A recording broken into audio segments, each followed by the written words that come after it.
This was obviously very much part of the background to why you ultimately have been received into the Catholic Church, Tammy. And Yeah, I'm maybe, because Jordan he can't even explain it, which is hard on his um, logic. It's hard on his logic. Yeah. yeah.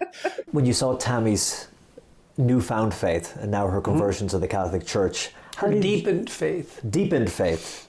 She had faith of a courageous sort before that. She certainly had faith in the truth. But how have you seen a change in her? Oh, she's got deeper. That's for sure. She has more faith in herself, which has enabled her to attempt things that she had forbidden herself before, many things. She's speaking publicly, which she wouldn't have done before, although she may have liked to, even though she would have hidden that from herself, that desire. People hide even their desire to have their light shine, much less the light.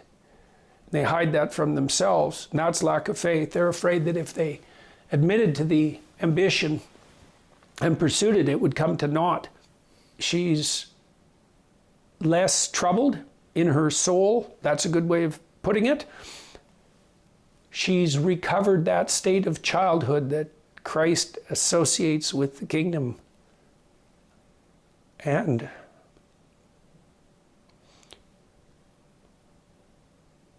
that's a remarkable thing to see, because I also knew her as a child. And so I can actually see that re-emerge.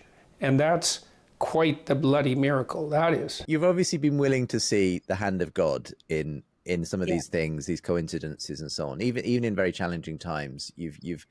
I suspect, in all honesty, that all that prayer has really made a difference, not just to your physical state, but also to the way I think you approach God. I often think that the prayer itself often gives you a different perspective on life. It forces you to stop looking at your own troubles and to focus on a much bigger picture and so on, to put yourself out of the frame so much. And how did your family react to your increasing interest in Catholicism, in taking faith seriously in that way? Well, I think that they saw quite a change in me once I began to practice prayer, and I think it is a practice, and I think that's what makes it necessary. It's a practice, and you practice the things. When I was sick and Jordan was sick, and we were very sick and didn't see each other for about 2 years. When we came back together, I didn't know whether we still. Everything had changed so much, because we had both really been through the ringer and didn't know whether our marriage still made sense. But the things that we'd practiced were the things that survived, and one of the things we practiced was having dates together. And so we decided one day to have a date, even though he was still very sick. But we didn't have to say, well, how do we do that? And where are we going to do that? We didn't have to do that, because we'd already done that for 30 years. It's like, oh yeah, go light some candles. I'll go have a shower, put on something nice, and we'll meet. And we danced. And it did. And it was okay. It was okay. We had a moment together that was kind of normal. And we thought, oh, okay. So our relationship survived. And that's why you practice prayer. That's why I practice prayer. And so when my family sees me doing these things, they see the outcome of it. My husband has seen the outcome of it. My son and my daughter, I don't ask them how I've changed. They tell me, Mom, you've changed. You're a delight to be around. Really. Yeah, That's a gift.